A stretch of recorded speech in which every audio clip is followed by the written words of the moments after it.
Welcome, everybody. My name is Jessica Shaw, and I am your PhD program coordinator should you choose to join us at the University of Calgary in the upcoming year. This is an information session about the program requirements, about why you should choose to study with us, and about the application process. So we will be here until exactly the top of the hour, which is different depending on where you're calling in from.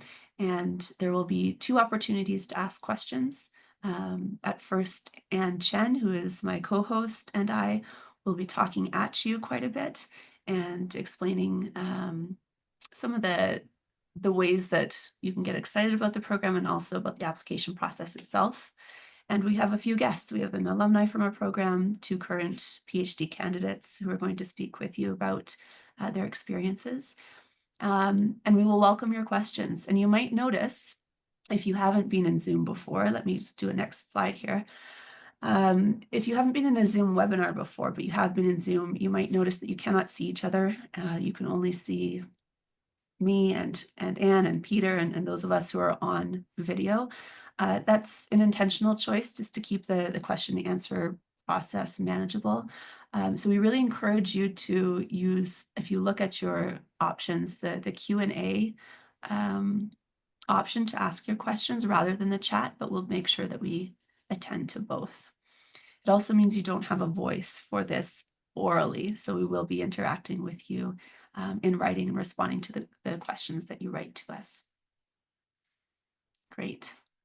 So this is a little bit of an agenda, just you're welcome, and I will be working through this presentation. I want to walk you through land acknowledgements and why we do that specifically here, and our commitment to equity and diversity, inclusion, and decolonization. I'm excited to talk a little bit about why you should choose the University of Calgary for your PhD in social work. We will go over the program requirements and the admissions process. We'll have that first round of questions because I know probably after the requirements and admissions piece, you may have some questions.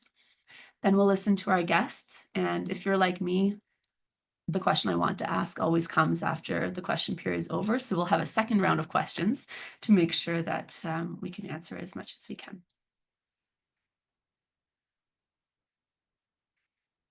So this is a map of Alberta, and wherever you're living now, whether it's within the borders of what we now call Alberta, or if you plan to join us from somewhere else in Canada or across the world, we really want to ground this talk in understanding whose land this really is, because we are, as a university, situated both in Edmonton and in Calgary on the occupied lands here covered by Treaties 6, 7, and 8, and also covered by all of these different Métis districts.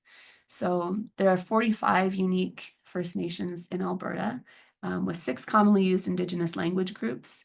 And Alberta is actually the only province in Canada that has a recognized Métis land base.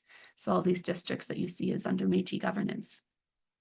And today we're going to talk mostly about Edmonton because the 2025 cohort for the PhD program will be based in Edmonton.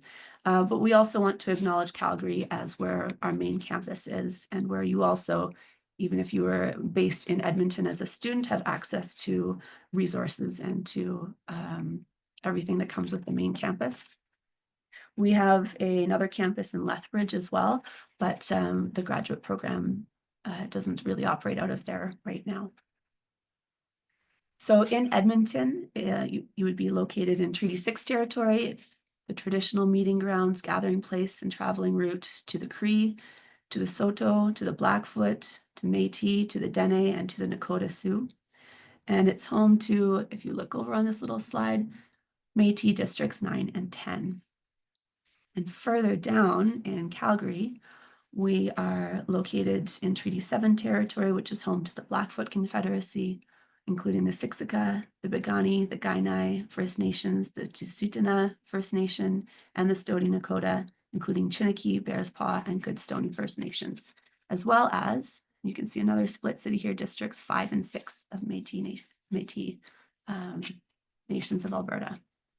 I want to start here because if you choose to come with us, this is going to become an important part of your process and your journey as a student. We acknowledge that acknowledging the land is not enough in this time of truth and of reconciliation. We really need to be listening better to the stories and the wisdom and the knowledge that has been shared with us so many times over the years about the impacts of colonization, and specifically how social work has been implicated in that. And so we as a faculty and as an institution at the University of Calgary are committed to moving beyond the listening and putting into action our efforts of decolonization. And you would be expected to do the same if you joined us here too. This is an issue of social justice that is important to all of us.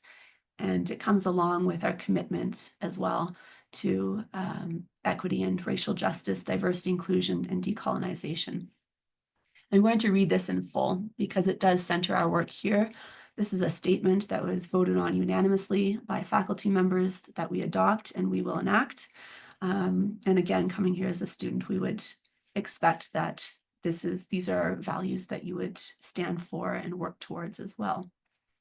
So the Faculty of Social Work at the University of Calgary is committed to promoting and actualizing equity, racial justice, diversity, inclusion, and decolonization. We affirm that diversity and uniqueness are enriching and valuable, and that they can strengthen our teaching, learning, research, scholarship, and community connections. We aim to foster an inclusive, thriving, and equitable environment for our students, non-academic and academic staff, and community members. We take the stand that equity does not mean sameness in the treatment of people, but rather requires measures and accommodations for diverse life experiences and circumstances to ensure that no one of a particular social group is disadvantaged, underrepresented, or overlooked in all aspects of our work. We intend to address systemic inequities and compounded disadvantages due to intersectionality of social locations, particularly for those who are members of racialized communities, Indigenous peoples, Black peoples, persons with disabilities, migrant groups, including refugees and immigrants, 2S LGBTQ+ communities, linguistic minorities, as well as those who have experienced socioeconomic, caregiving, religious, political, and/or cultural barriers to their education and employment. We also recognize, honor, and integrate into our work diverse perspectives, ways of knowing and doing, experiences, and strengths. An anti-oppressive lens, particularly an intersectional, anti-colonial, anti-racist, and decolonizing framework, will inform our work.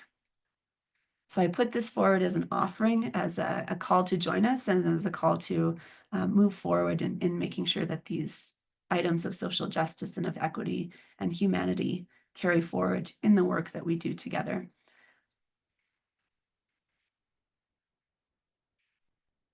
Now I get to talk about why you should come to us. If that wasn't exciting enough to want to disrupt and positively create change. Just a little highlight of the University of Calgary as a whole. So we bring in close to $500 million in research funding annually. We have over 65 Canada Research Chairs at the university, and there's a strong focus on transdisciplinarity. So it's not uncommon for doctoral students to take independent study courses or to take courses with other faculty members and other faculties. We have a new College of Transdisciplinarity that will be opening on campus within the next year. And really, this means that we're looking for those opportunities to work together across disciplines. The Faculty of Social Work itself is the largest in Canada. So we offer undergraduate, graduate, doctoral, and graduate certificates. We have over 1,000 students. We have our 3 locations in Edmonton, Calgary, and Lethbridge, and we have a robust online education system as well. And the PhD program has been around since 1994, and we're right around about 100 PhD graduates. And I wanted to check that number, but I wasn't able to find it specifically before meeting today. We're coming up on that 100 mark. We really use a cohort-based model, and I think possibly when you hear one of our students speak a little bit later, what that means is we try to set you up with your PhD cohort to move together as a community of practice, knowing that you may have very different research topics that you're exploring, very different backgrounds, very different foci, depending on whether you identify as more of a clinical or a policy or a community-based or an international social worker. But using the strength that comes in that intentional development of community to move you through all of the same core courses and to support you as a cohort. Within the faculty, we really have world-renowned experts, supervisors, and research labs. There are my colleagues are doing, and myself, I suppose, but we are all doing a lot of different research activities. And people have been established and seconded to different research institutions globally, and are called on all the time for both scholarly and media expertise. This is a strong faculty in terms of turning research into action. And you can explore some of the interest areas of our faculty members. Maybe Anne, could I ask you to plop that into the chat, a link to some of our profiles to sort of see the kind of work that people are doing here that you may choose to align yourself with, or that you may choose to take in a different direction. Sorry? Yeah, I'll do that right now. Thanks, Anne. That's great. One of the benefits of having this alternating cohort of PhD cohorts between Edmonton and Calgary is that you get the local expertise of the in-person learning with whichever campus you're on, but you also have access to professors from both sites. So it's really, we try to operate as a truly provincial program, and ensuring that you have many different opportunities to interact and even access supervision from professors across multiple sites. As a doctoral student, we really prioritize your learning. Of course, that's why we're here. That includes offering prioritized application status for teaching assistantships, research assistantships, and sessional teaching. So within your first year of the program, we don't really expect any of that from you. We invite you to embed yourself into the coursework, familiarize yourself with the doctoral program. But starting in year 2, you'll be encouraged and really need to start applying for these different opportunities as part of your doctoral development journey. Through our research program, it's really reflected in our curriculum. So when I talk about all the different experts across many fields, you will see that reflected in very intentionally designed, updated every semester, very exciting courses that we offer. And we also have an agreement, it's the Western Dean's Agreement. And as someone from Ontario who moved here to be with the University of Calgary, I had no idea about this, so I hope you can benefit from it. The Western Dean's Agreement means that essentially any university that is west of the Ontario-Manitoba border, we have an agreement that you may study and take a course with them in one of their faculties, with a social work faculty, with a professor, without any additional tuition fees. So it's an agreement of sort of an exchange program. But if it's an online course, of course, you wouldn't have to physically relocate yourself. So it opens up that opportunity for learning in another and exciting way. We are a faculty that really values all clinical, policy, community-based, and international social work practice, and welcome your research ideas wherever you fit along the spectrum of our social work profession. And then I have at the bottom, of course, you get everything else that any Canadian institution ought to be offering you during your doctoral journey: funding, scholarship and award opportunities, library resources, etc.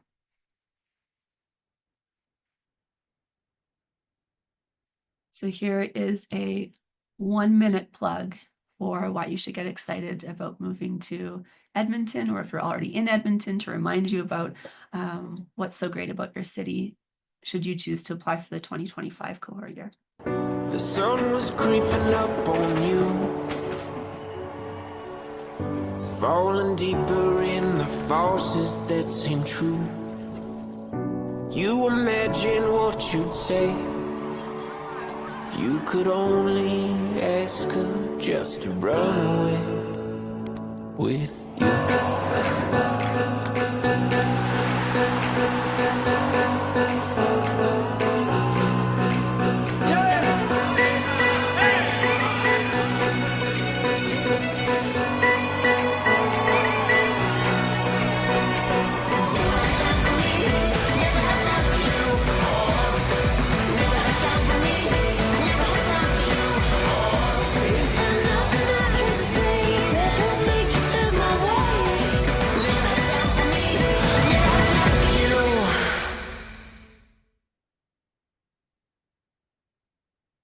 So you can get excited about Edmonton. The sun Not only is it the capital of Alberta, so it's where our legislative building is. You can get really involved in politics there or anywhere in the province. It is one of the most populated major cities that we have in Canada too, so it's a really special place. And we have a faculty member from Edmonton here who can answer your questions about the site-specific benefits and talk a little bit about the program, what it looks like when it's there today. Okay, so you want to join us, all of that. Maybe hopefully I've convinced you want to join us. This is the program requirement. So once you become a student with us, you'll do your coursework, of course. You have 5 core courses. I have them in a screenshot down at the bottom, along with 4 different electives that you may take as an independent study, where you design a course that's relevant to your area of research with a professor, or you take a course with another professor in another social work program or another discipline or even another university through the Western Genes Agreement, really to allow you to tailor your doctoral study work and coursework studies so that when you arrive at that time when you're entering into candidacy and beginning your research, you have a strong knowledge base and everything that you need to move forward. You'll then do a thesis proposal. And once that's approved by your supervisory committee, that sort of allows you to move on to the next steps of the program. You'll submit a portfolio of all of the different work that you have done in the program up to that point. So it could include coursework assignments, it could include different research opportunities. It's really showcasing how you have developed since starting the program. And then you'll do what used to be called candidacy. So we still talk about PhD candidates. It means that you've gone through this examination process and are at a point where you're considered capable to engage in research under the supervision of your supervisor in an ethical way. We call this field of study now. So your field of study or your candidacy examination has to happen within the first 28 months of you joining the doctoral program. And then, of course, the dissertation and your final oral examination, the final defense, happens at the end. So just to talk a little bit more about the field of study exam. And I think this is probably a repeat of what I've just said. So you have 28 months to complete your field of study exams after doing your coursework, your proposal, your portfolio.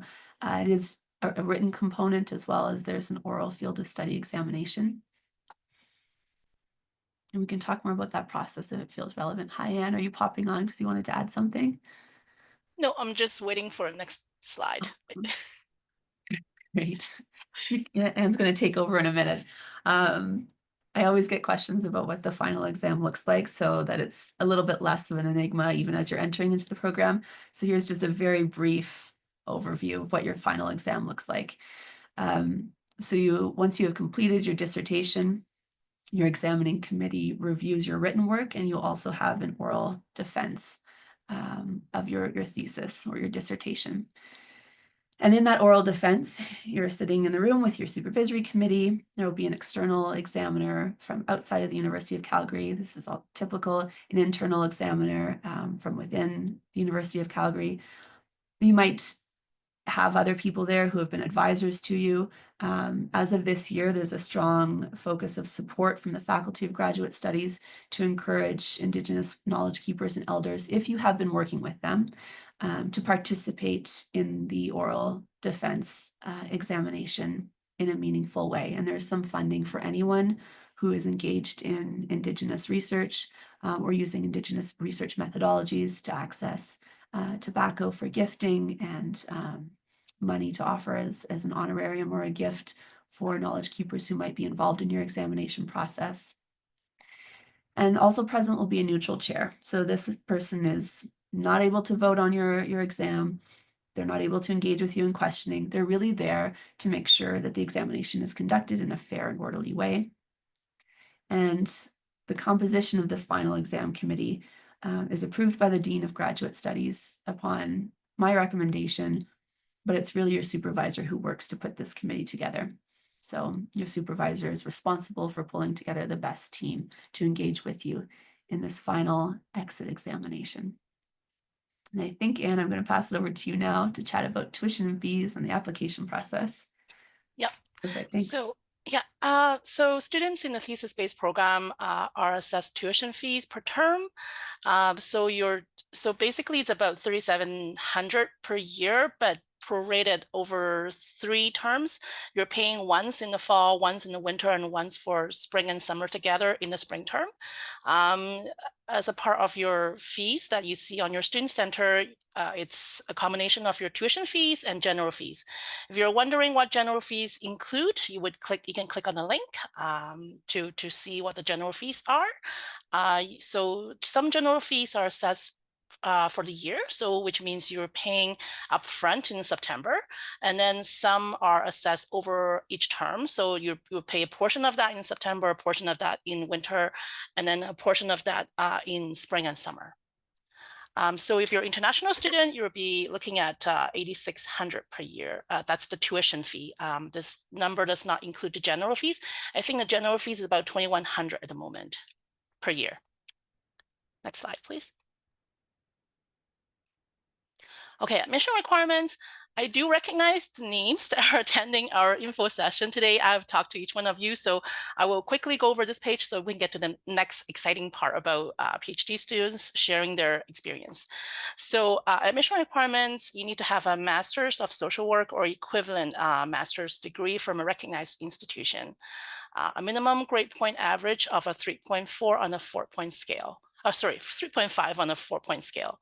A minimum of 2 years full-time postmaster's social service practice experience.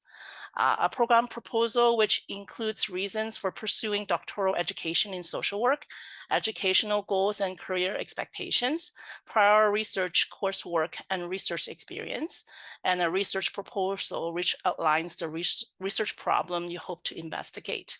Your guiding theoretical framework and your preliminary ideas regarding methodology and the potential contribution to social work research, practice, policy, and educational, approximately 5 pages, double space. So your program proposal, in general, it's 10 pages in total, which contains 5 pages research proposal and 5 pages program proposal. And then additionally, a sample of written work, such as published or unpublished scholarly paper or professional report. And then 2 references, one from a person who can speak to your academic performance abilities and one professional or work reference. And then also English language proficiency, if applicable. If you click on the link, there's more information regarding who needs to apply or needs to submit the ELP requirement and who are exempted.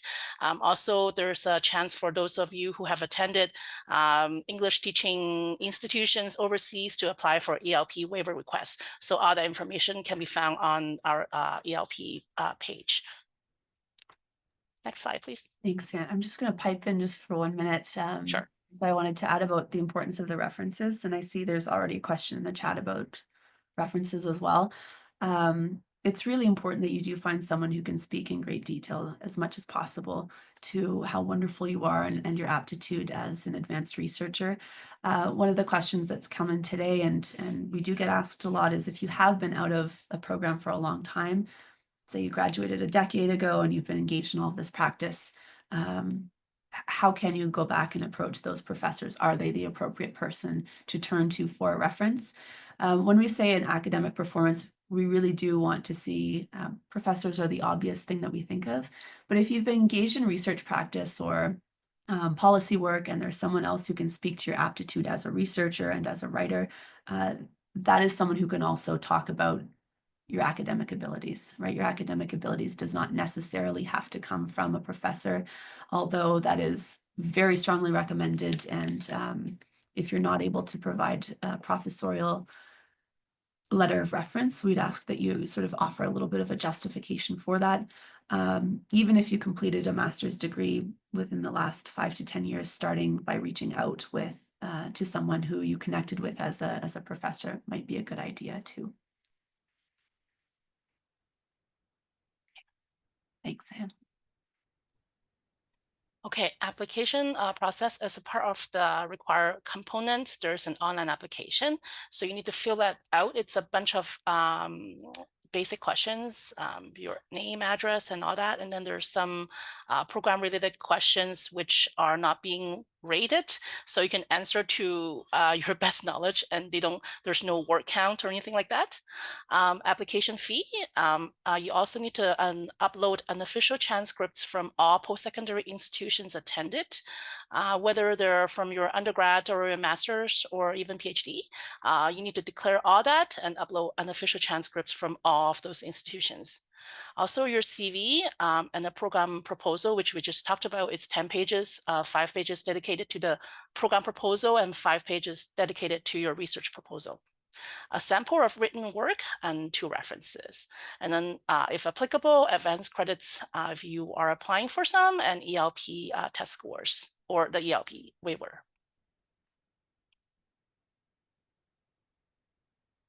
So applications are now opened. They start on October 1st, and the deadline to apply is December 1st. Referees get 1 more week. So if you click on the application instructions page, you'll see all the applicable deadlines. There are different deadlines for different things. So refer to that page often for information and deadline information. And then also you'll find application FAQs on that page as well. There's a link there, you can click there for the FAQs for a list of frequently asked questions and answers.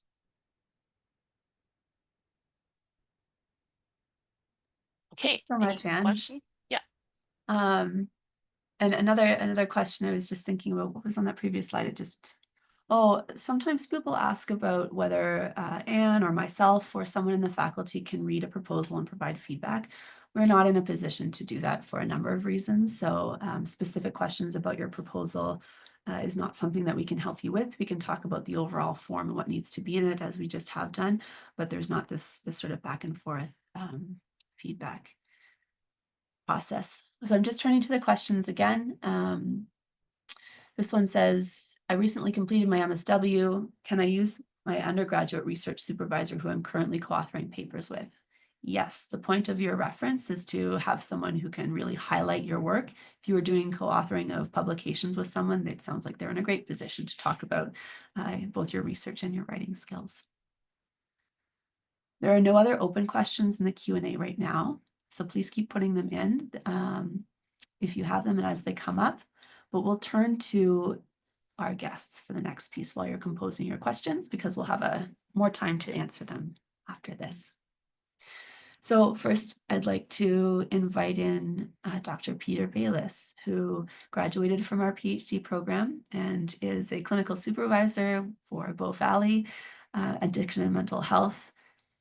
An amazing person who we continue to ask to come back to teach as a sessional instructor. And when I was thinking about this information session, I thought about another question that I'm sometimes asked, and that's by folks who have a clinical focus and aren't sure if a PhD makes sense to them. So sometimes I'm asked, what benefit would an advanced research degree bring to my work if I want to go back and continue practicing as a clinician? And I thought Peter might be kind of in a position to answer that, or to speak to anything else about the program experience, Peter. Sure, Thanks, thanks, Jessica. Yeah, it's a big question, and it's something that I've grown to appreciate with the passage of time, like the extent to which I've benefited from investing that time in pursuing and completing the PhD. And so I finished my doctorate in 2009, and I think it probably took me 6-7 years. My journey was I was working full time throughout, so that added to the timelines for sure. And I had young kids, and so I was always sort of juggling time and interest, and so it was a big lift initially. And I can tell you that without any doubt, it has benefited everything that I've done moving forward in my role as a clinical social worker. And it's allowed me to create a job for myself where I'm able to really focus on my areas of interest throughout as they've evolved with time as well in my clinical work. So I've been working in the clinical field for over 30 years now, and it's been 15 with the doctorate. And I just believe for you as you start your journey now, and if you step into this, I think it's going to be critical for the discipline as a whole to have people with that level of training as we step into fields with greater complexity. And, you know, in an age of information where things have changed drastically, developing as simple as it sounds, critical thinking skills, but the idea also to begin to exercise some discernment with regards to your decision making related to clinical care and how you organize programs really benefits from the investment of time and effort in learning these types of research skills and appreciating the range of knowledge that can be generated, you know, through your investment in this type of learning. So it's been a wonderful journey for me and continues to be with regards to the value of the PhD. You know, and it trickles down right to the care that I provide in an office, and then also in the various leadership roles that are going to come once you invest in this, right? That happens just by nature of the designation, but also everything that you learn, you know, it's just going to enrich the work that you do and how you invest in the provision of care moving forward. Now, you know, I wrote down a couple of things for me to think about. Number one, you know, the value of the doctorate, I think, just for yourself personally, is it's a real opportunity just to focus on a particular area of interest and to really bring some depth of learning to that area, you know, whatever it might be. With that also comes the ability then to apply it, given your clinical backgrounds, right? So now you have an appreciation of its limitations as well as its possibilities, which is a wonderful thing. You get to pursue research ongoing, you know, given your interest. You get opportunities to teach in a meaningful way and to be connected to, you know, a faculty, you know, of your choice, so to speak, depending on where you live. So that's been really enriching, you know, when you think about working in the field for an extended period of time and you like some diversity in the work that you do. This is a big way to generate that, and then to create the job that you love, basically, you know, not restricted to, well, some could do it. I don't mean this in a judgmental way, but you're reflecting on stepping into something bigger. And I think it really affords you some flexibility with regards to creating jobs, you know, that you like versus sort of getting stuck in but one aspect of the work. You get to really, you know, spread your wings and follow your interest, pursue your interests. So yeah, it's been great. So I've been able to teach, continue with research, provide clinical care, and provide supports around program development within the zone. So it's been really good. I also volunteer with our college provincially, and so all these types of opportunities can come forward, and the skills that you learn through the doctorate program lend themselves to all of these different areas of interest. It's a really good thing. It's been a really powerful thing. And at one point in time, I was wondering about academia for myself, but I wanted the diversity more. I wanted the diversity in my work life, and so this has allowed me to create that over time. Yeah. Thanks, Jessica. Thanks, Peter. That's great.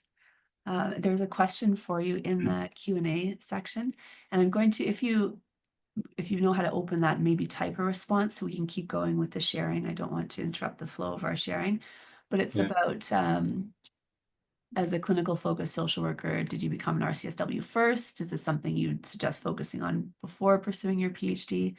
I don't know if you have a quick 10-second answer to that, or if you wanted to type something. The answer would be no. Would I suggest completing it prior to your PhD? No.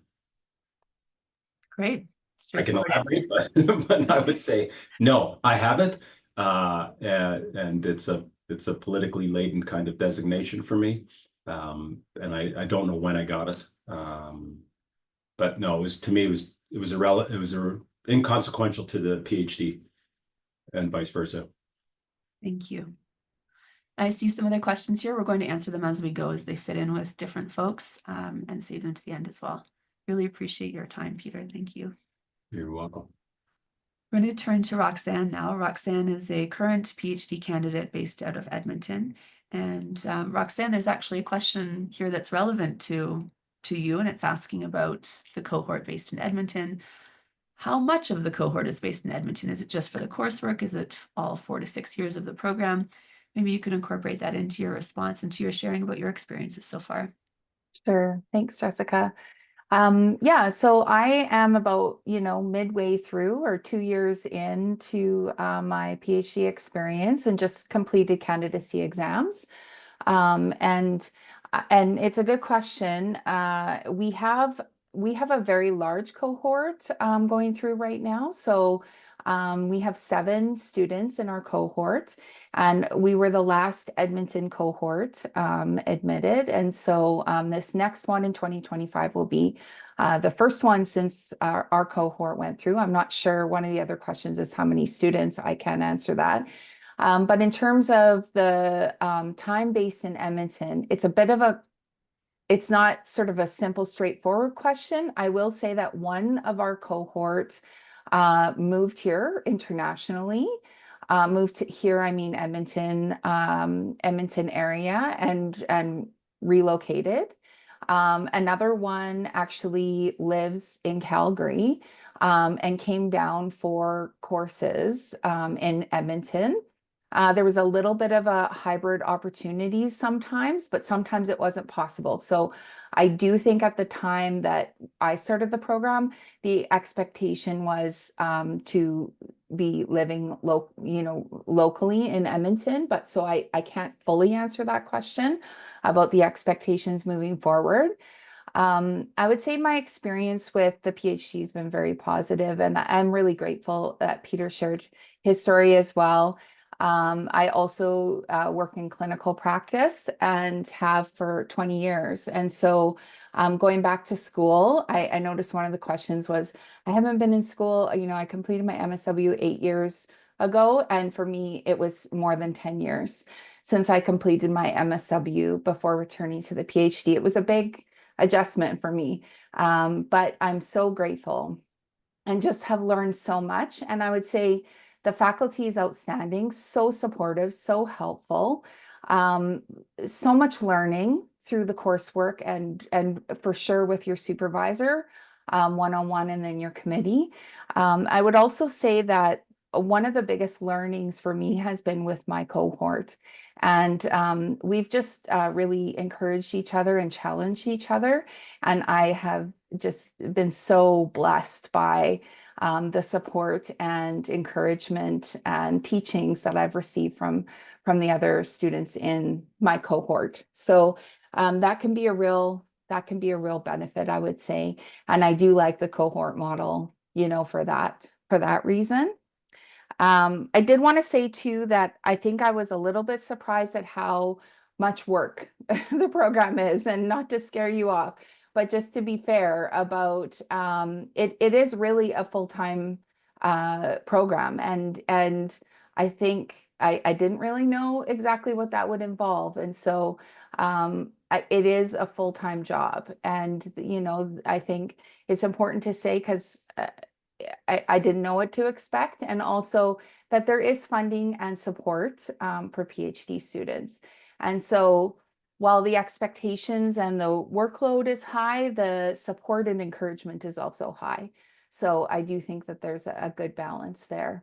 And for sure to encourage anyone who's thinking about the program to reach out to students who have done it to get some specific questions or feedback if you have any. Thank you so much, Roxanne. And just to further Roxanne's response about coursework being in person, it is. So the expectation is that all of your courses are in-person courses, and that you are in person to take them. Sorry, Jessica, I forgot to mention that the in-person portion probably just extends till the end of coursework. Would that be fair to say? Correct, yes. Okay. So many people, their research takes them away. And so of course we can't require you to be on campus if you're doing research somewhere else, but many people also just choose to move on and be somewhere else. And that's perfectly fine when you're doing your research and your writing. As a university as a whole, and certainly as a faculty that's provincial, a lot of our work is virtual, and we strongly encourage and welcome that. Thanks for that clarification, Roxanne. Okay, I'm going to turn now to Prince. Prince is a PhD candidate in our Calgary campus. And Prince, we welcome you to share some of your experiences or words of wisdom. Thank you, Jessica, for inviting me.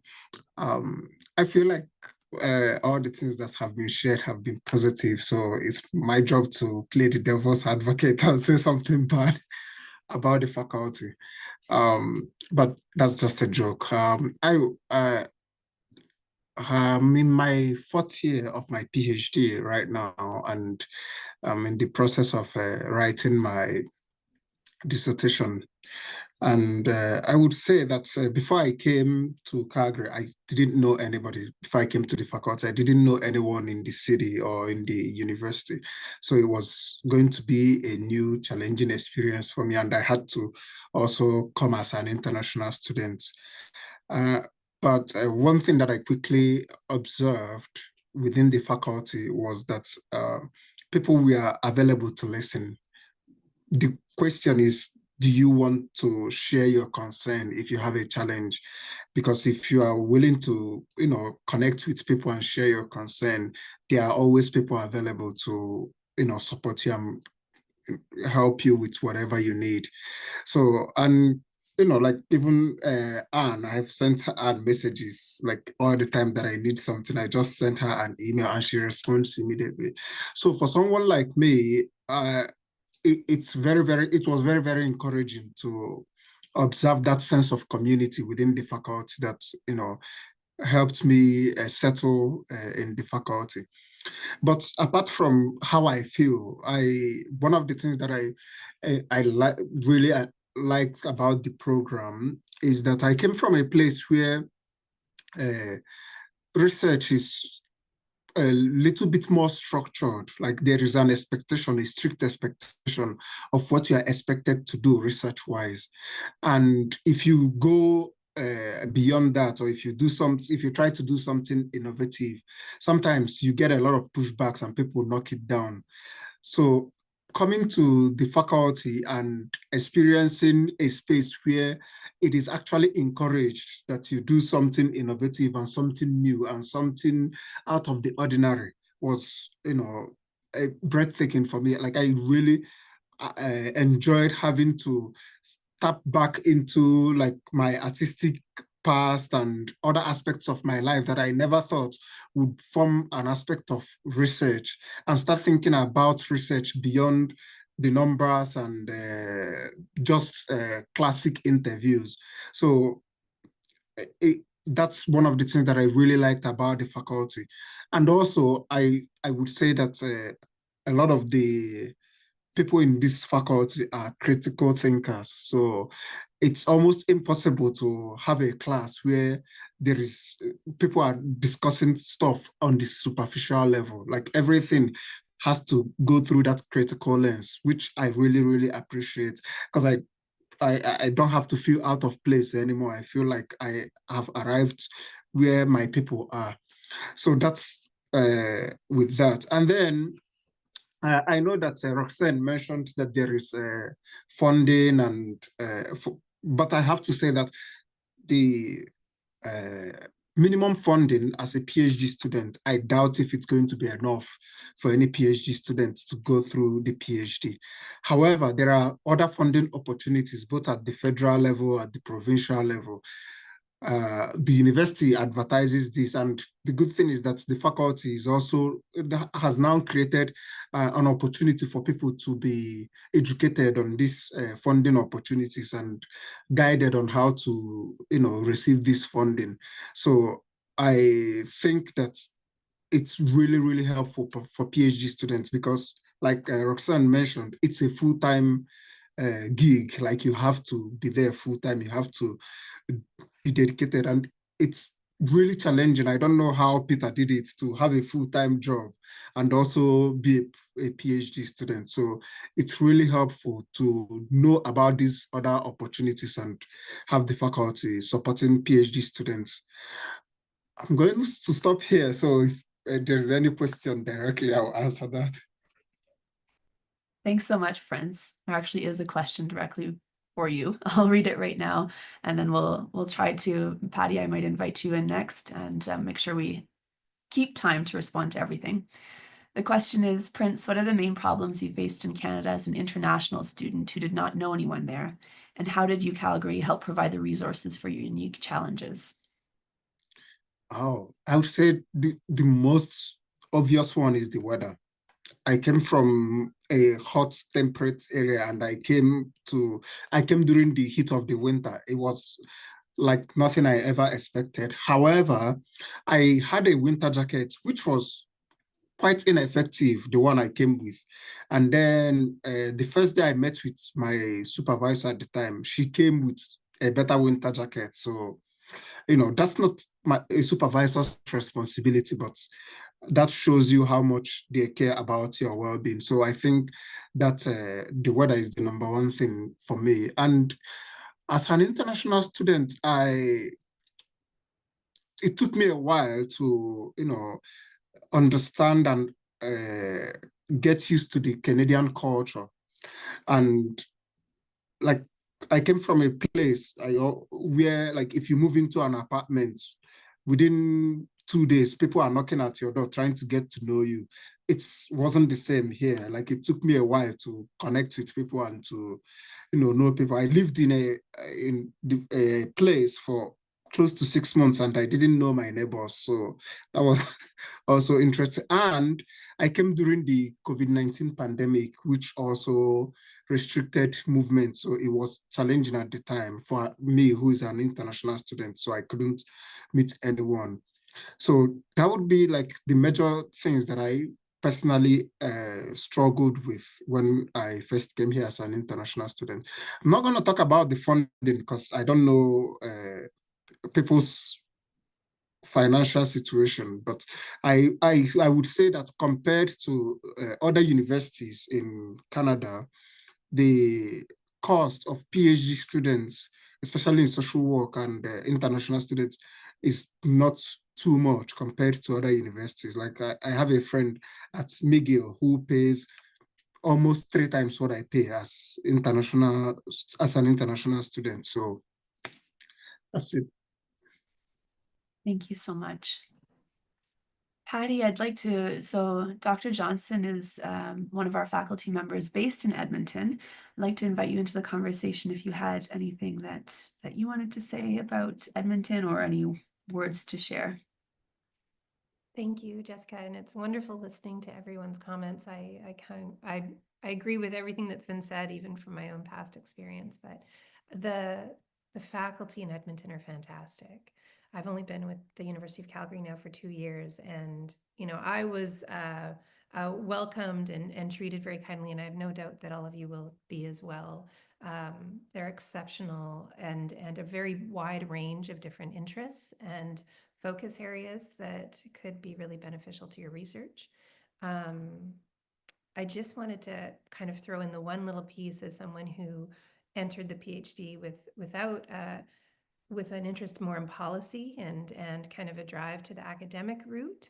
I can really emphasize what Prince, you and Roxanne have just said about taking it on as a full-time position, and where possible, even exploring research assistantships and teaching assistantships to help build up that CV that would propel you forward, were that your interest.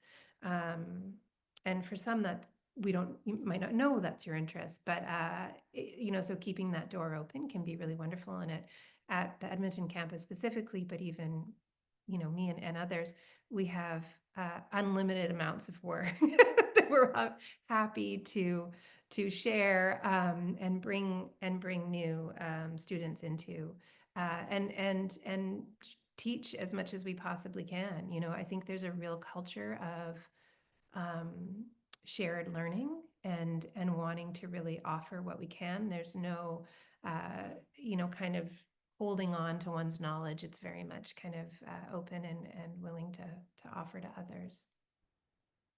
And I think the only other piece that I wanted to kind of throw in there is I didn't ever see myself as an academic, but I do realize that I was able to craft a career and a life to do the work that really moves me and is, you know, my greatest passion through this path. And so I hope for all of you that's very much the same.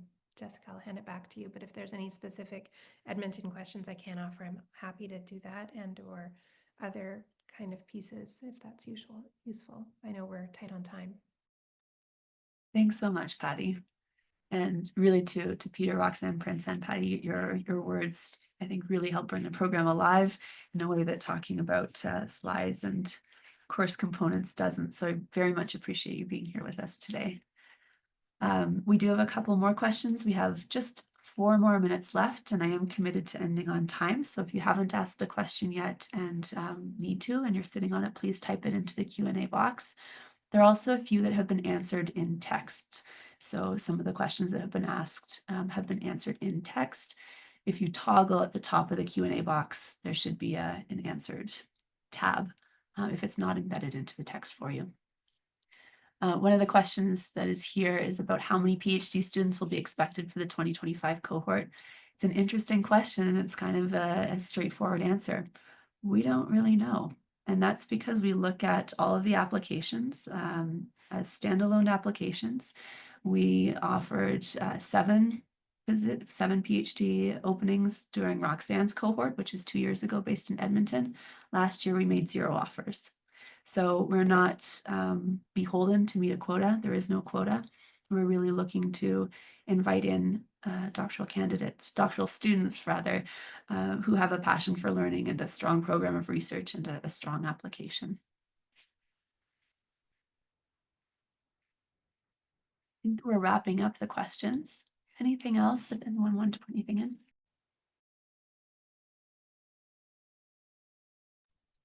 I just want to further clarify about the question about how much is the cohort in Edmonton. So basically, whenever there's a core course, which means fall and winter of your year 1, and then winter of your year 2, that's when you must be in Edmonton for the coursework.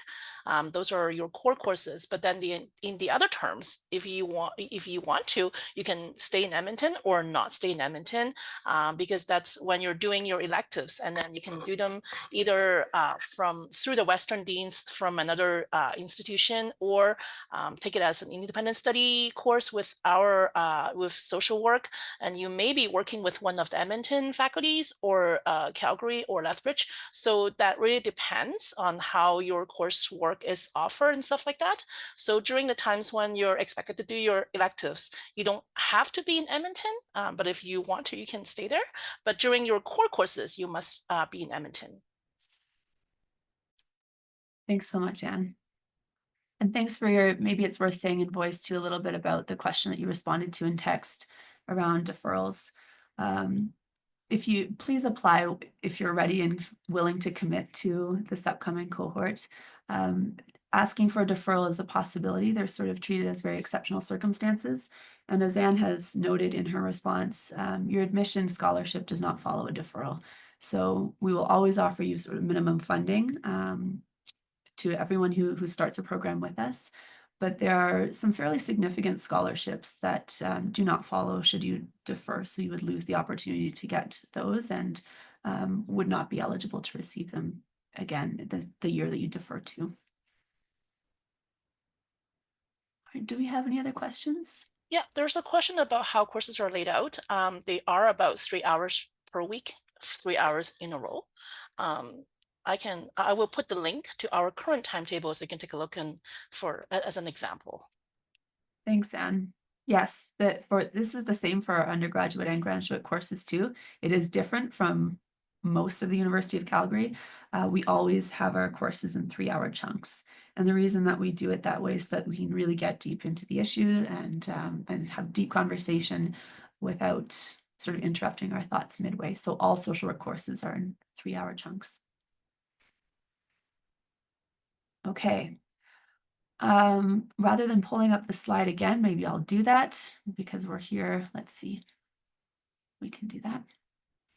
The last thing to show is just follow up.